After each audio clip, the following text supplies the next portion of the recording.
राधा वल्लभ श्री हरिवंश राधे राधे। आज का जो ये विषय है बहुत ही महत्वपूर्ण और प्रमुख और बहुत ही विशेष विषय है। क्यों? क्योंकि कहीं न कहीं हम जैसे साधक जो यह कहें कि प्रभु सिया राम के भक्त हैं या फिर प्रभु हनुमान जी के भक्त हैं, परम भक्त उनकी भक्ति करते हैं, सेवा अर्चना करते हैं और हम चाहते हैं कि जैसे हमारे गुरुदेव भगवान को राधा रानी जो के दर्शन होते हैं, उनके प्रेम भाव में वह डूबे रहते हैं। क्या वैसे ही हमारे ऊपर प्रभु श्री राम के परम भक्त हनुमान क्या हम पर कृपा बरसाएँगे? क्या हनुमान जी की कृपा हमको मिलेगी? क्या वे भी हमें कहीं न कहीं किसी न किसी रूप में दर्शन देंगे? यह बहुत ही विशेष प्रश्न रहता है। तो यह प्रश्न एक साधक द्वारा पूज्य गुरुदेव भगवान श्री प्रेमानंद जी महाराज जी की कथा में जब उनसे पूछा गया, तो उन्होंने बहुत ही छोटा-सा, बहुत ही सरल और सुंदर-सा, बहुत ही सुंदर शब्दों में उसका उत्तर दिया है। तो आज मैं और आप सभी इस प्रश्न के ऊपर बहुत ही सरल और सहज रूप से चर्चा करने का प्रयास करेंगे और हम भी जानेंगे और समझेंगे और सीखेंगे कि कैसे हम अपने प्रभु, हमारे जो इष्ट हैं, हमारे जो देव हैं, हमारे जो आराध्य हैं, हम उनके दर्शन पा सकते हैं, उनकी भक्ति कर सकते हैं। तो चलिए वीडियो में बिना देरी करते हुए आगे बढ़ते हैं। उससे पहले आप सभी लोगों को मेरा प्रणाम, साथ ही साथ पूज्य गुरुदेव भगवान श्री प्रेमानंद जी महाराज जी के चरणों में मेरा कोटि-कोटि प्रणाम। पुनः से एक बार आप सभी को राधे-राधे, राधा वल्लभ श्री हरिवंश। तो गुरुदेव भगवान इस पर क्या उत्तर देते हैं, ध्यान से सुनिएगा। जब यह पूछा गया कि क्या हमें हनुमान जी के दर्शन हो सकते हैं? क्या हनुमान चालीसा का पाठ करने से, हनुमान चालीसा का निरंतर जाप करने से प्रातःकाल या प्रतिदिन हम करते हैं, तो क्या हमें हनुमान जी विशेष रूप से कभी न कभी प्रसन्न होकर दर्शन देंगे?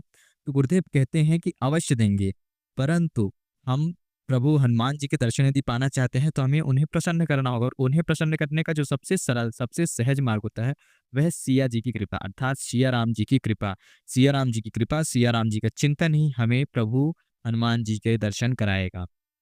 अर्थात इसके लिए एक बहुत ही सुंदर सी चौपाई है, जो कि हनुमान चालीसा में बहुत ही सुंदर शब्दों में वर्णित है। क्या है? प्रभु चरित सुन बेको रसिया, राम लखन सीता मन बसिया। राम सिया राम जय जय राम। राम सिया राम जय जय राम। जय श्री राम।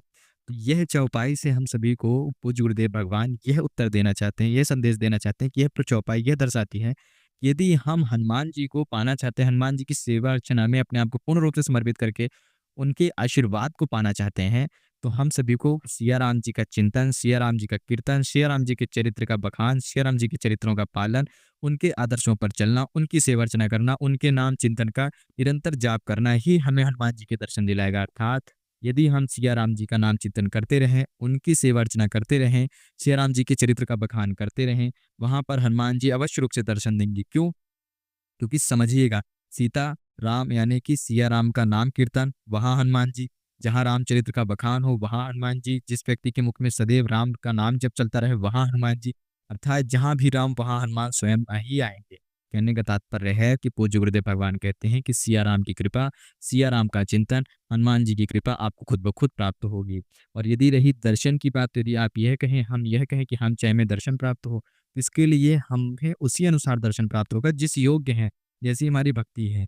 इसके लिए भी एक चौपाई पूज्य गुरुदेव भगवान बहुत ही सुंदर सी अपनी कथा में कहते हैं हमारे लिए। कनक भूधरा कार शरीरा समर भयंकर अति बलबीरा। ध्यान से सुनिएगा, हमें जो दर्शन होगा वह प्रभु की कृपा से, हनुमान जी की कृपा से, राम जी की कृपा से, हनुमान जी के आशीर्वाद स्वरूप जो हमें दर्शन होगा, वह वैसा ही स्वरूप दर्शन होगा जिसके योग्य होंगे, जिस योग्य के रूप को हम दर्शन कर सकते हैं। क्यों? क्योंकि हनुमान जी का रूप इतना विकराल, इतना शक्तिशाली, इतना तेजोपेय है कि जिसे हमारे अंदर देखने की क्षमता तक नहीं है। जब हनुमान जी का रूप, उनके जो विकराल रूप है, उनका जो असली स्वरूप है, वह उनके भाई अर्थात महाबली भीम नहीं देख पाए थे, तो यहाँ पर हम क्या हैं? हम तो बहुत ही तुच्छ से प्राणी हैं। क्यों? क्योंकि इसका जो है महाभारत में बहुत ही सुंदर सा बखान है।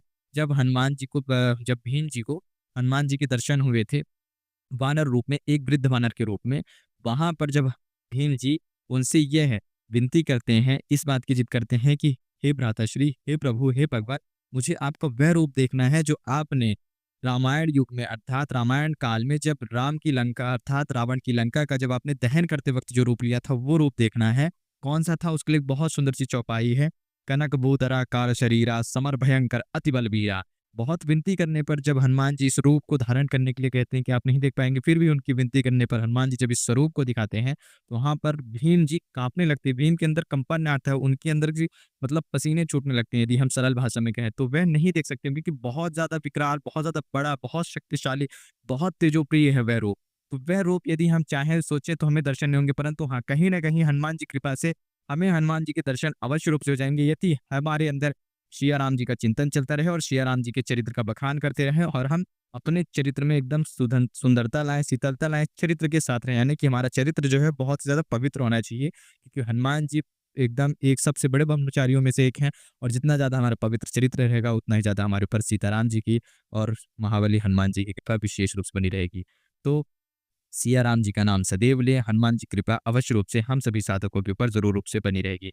तो आज के इस मुख्य विषय से हम सभी को यह सीखने के लिए मिला, जहाँ तक मेरा ऐसा समझ है, मैं समझ पा रहा हूँ पूज्य गुरुदेव की कृपा से, राधा रानी जी की कृपा से कि हम यदि किसी भी पाना चाहें, प्रभु की सेवा अर्चना पाना चाहें, तो हम प्रभु के आराध्य को प्रसन्न करें। हनुमान जी को पाना चाहते हैं, तो हनुमान जी के आराध्य को प्रसन्न करें। हनुमान जी हमारे ऊपर कृपा स्वयं खुद खुद करेंगे।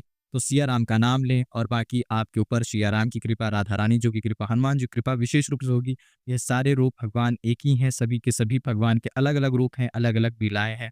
तो आज की इस महत्वपूर्ण विषय को, इस महत्वपूर्ण चर्चा को यहीं पर विराम देते हुए सभी को, आप सभी साधकों को चरणों में मेरा प्रणाम, साथ ही साथ पूज्य गुरुदेव भगवान जी के चरणों में मेरा प्रणाम। अंत में जाते-जाते एक बार सभी को जय सिया राम, राधे-राधे, हरे कृष्णा, राधा वल्लभ, श्री हरिवंश।